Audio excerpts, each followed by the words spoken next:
sorry to my Bucks fans, but I'm not gonna lie, this is a YouTuber's dream. Not only because one of the best players in the NBA has officially now requested to be traded, but also the reason why we're able to get this video out so quick to you and potentially will be the first people out there to upload this video is because most of this video was already recorded yesterday due to my sources being on point, bro. Shout out to the sources, bro. They already told me that Giannis was requesting to be traded, and so I acted off of my instincts as well as the information that some of my sources gave me. So yeah, this video was already recorded, and honestly, it was really hard to deny when we got to the last loss. This is a Bucks team that has lost 8 out of the last 10 games. Their most recent L came to the hands of the Washington Wizards, the worst team in the NBA. After that loss, Giannis then went on social media and started deleting a bunch of posts dating back to 2021, and here we are now where it is official. Shams has broke the news that Giannis and his agent are sitting down with the Milwaukee Bucks, not only talking about his future, but now new trade partners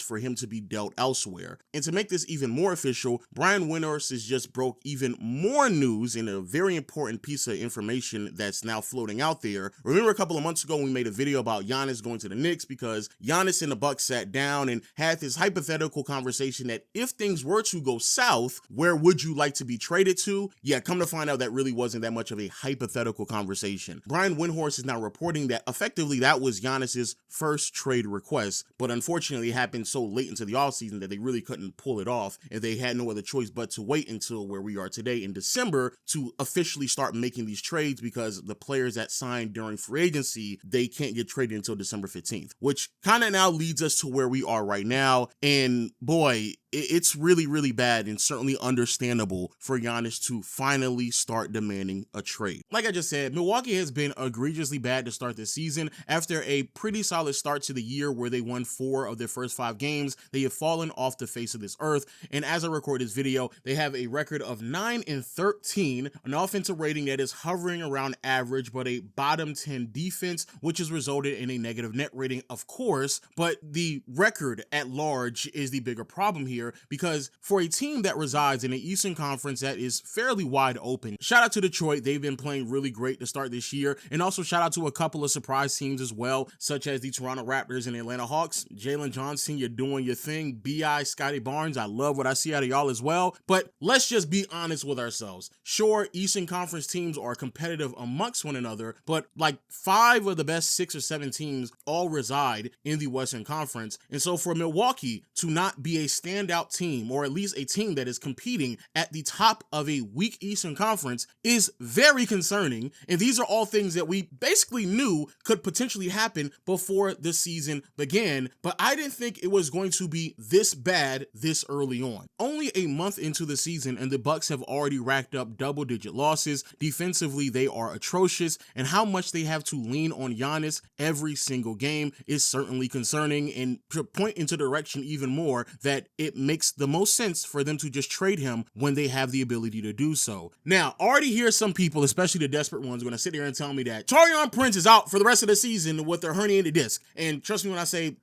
Taurean Prince is not going to save this year. It's already done. It definitely hurts this team, especially defensively, but that's not the key to the success of the Milwaukee Bucks. But also, to be transparent, some people will say that, hey, Giannis has missed some of these games recently that is attributed to them losing. And to be fair, I think that is a very, very valid criticism. Giannis did suffer a left groin strain against Cleveland a couple weeks ago, a game in which they lost, and then they proceeded to then go on a 4-game losing streak. And yes, Giannis missed all of those games, and that's definitely true. However, it's also very important to highlight that the game before Cleveland, they lost against the Lakers, and they did so in dominating fashion, and Giannis was available. The first game that Giannis came back against the New York Knicks, they lost that game as well. And again, they just lost to the Washington Wizards, where not only was Giannis playing, but also KPJ, and KPJ had 30 points and they still lost. Giannis not being available certainly hurts this team, and in some capacities, so does Taurean Prince. Him not being available will hurt them as well. But overall, though, they still should be able to be a functional team to compete with the Washington Wizards when Giannis is there. And again, there's games in which he's played and they've still lost. Furthermore, even when you look at some of the games that they have won to start this year off, it's not optimistic. There's nothing that you can really take away from these wins. Now, yes, they they did beat the Golden State Warriors, and they did so without Giannis, so that's a really great win. And then he also beat the Knicks, the Toronto Raptors, and depending on how you feel about Chicago, they have a win against them as well. But their other wins are against the Washington Wizards, the Indiana Pacers, the Dallas Mavericks, the Brooklyn Nets, and the Charlotte Hornets in overtime. Like, that's most of their wins, and it's very damning to see what this team looks like when Giannis is not on the floor. Looking at the on-offs, when Giannis is on the floor, the Bucks have an offensive rating of 124.3 and a defensive rating of 115.5 with a net rating of 8.8. And a lot of that net rating, if not practically all of it, is mainly attributed to what Giannis provides offensively. An offensive rating of 124 with Giannis being effectively just surrounded with a bunch of three-point shooting is crazy. But then when he is off the floor, the offensive rating drops all the way down to a 105, which then results into a net rating of -11. Think about what I just told you right there. They go from a 124 offensive rating to a 105 offensive rating when he's off the floor. That is a 20-point swing damn near. To further put that in perspective, bro, the Denver Nuggets, when Jokic is on the floor, offensive rating of 127.6. When he's off the floor, it's a 110. When it comes to the Lakers, when Luka's on the floor, they have an offensive rating of 121.3. When he's off the floor, it's 112. When Shea is on the floor, the Thunder have an offensive rating of 124.2, but when he's off, it does drop to 105. However, as we all know, the Thunder's defense is so ridiculously crazy that even when their offense craters that way, they still have a positive net rating. They can still win those games. They can still win those minutes when Shea isn't on the floor. But for Giannis, they go from a near +10 net rating when he's on the floor to a -11 when he's off. And all of that is because of how much their offense shifts. They go from the #1 ranked offense, really great offensive team when he's on the floor, to historically bad when he's off. The team just depends on him. That's the makeup of the roster. And so when the entire team is basically just a bunch of shooters who are not athletic enough to be positive defenders outside of a handful of players in proper situations, bro, this team is set up to fail. This team is set up to just maximize what Giannis provides, and that is it. Can they win games? No. Are they built to last beyond this season? Absolutely not. And it just makes the most sense for them to blow the team up and ship Giannis to another team, because at this point, I don't know what else you're waiting for. If you can't beat the Washington Wizards, that's a problem. Matter of fact, scratch the wins and losses. If the Wizards can just score on you at will, it's a problem. In the second half of that game, the Wizards scored 71 points. That's the most points that they've scored in the second half so far this season, and it's a bad offense. Do you know what the second most points they scored in the second half? It was 67 points, and that was also against the Bucks in opening night. Bro, I'm telling you, the best halves that one of, if not the worst offense has had in the NBA have both come against the exact same team, and that team employs Giannis. And Giannis was on the floor for both of those games. What are we doing right now?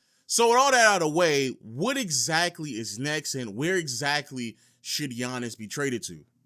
Hold on, I gotta make sure my Giannis in a frame, dog. Man, it's tough. Tough for my Bucks fans, but where exactly should Giannis be traded to? And I'm going to be honest with you, I'm doing this in real time, I'm doing it live right now. I have all the other information on this screen, and I'm going to be honest with you all. I think that everybody is overthinking it. First of all, to my Laker fans out there, please calm down. Just calm down, bro. I'm looking at a trade right now that includes Rui, Maxi Kleber, Gabe Vincent, Vando, Dalton. Like, bro, be serious, bro. They're not trading that boo-boo package for Giannis Antetokounmpo. Like, let's be serious. And speaking of which, we have to think about what exactly the Bucks will receive in return, not just where Giannis wants to go. Because at this point, we now know where Giannis wants to go. He wants to go to a big market. He said that numerous times, and the Knicks trade request was real. It wasn't a hypothetical. It was a real thing. And so him going to New York, it's possible. It's very much so possible, but we have to keep in mind, why would Giannis want to be there? Not only because it's a big market, but because he would more than likely want to play alongside Jalen Brunson and optimistically Karl Anthony Towns as well. Cat is the perfect big to put next to Giannis, a floor spacing 7-footer. It makes the most sense imaginable. However, pulling that off is going to be very difficult because effectively the only players that the Knicks would have to trade in return for Giannis would more than likely have to be OG Anunoby and Josh Hart. And though those are really great veteran defensive presence on a team, The Bucks don't want a bunch of old players on longer contracts. They don't want players that are in their mid to late 20s or in their 30s on 3 to 4 year deals. That makes absolutely no sense. So the only way to get that done is if there is a 3-team trade. And I'm going to be honest with you, bro. I'm looking at the rest of the league. I have the trade machine up, and yeah, I don't see how that can get done either. The only team that has a player that may have a high ceiling of what he can potentially provide that doesn't involve the other team that I keep saying they need to be traded to are the Phoenix Suns with Jalen Green. But even then, bro, we're being very optimistic on who Jalen Green can be because we saw him in a winning situation out in Houston, and he just wasn't that good. At the end of the day, bro, I understand what Giannis wants. I get it. I truly do. I comprehend that Giannis wants to be on a big market team. And so every Knicks fans, every Laker and Clipper fans, not so much on the Clipper because I know y'all know it's over for y'all, but every Knicks and Laker fans, they know what they're trying to get off. But at the end of the day, it's the Spurs.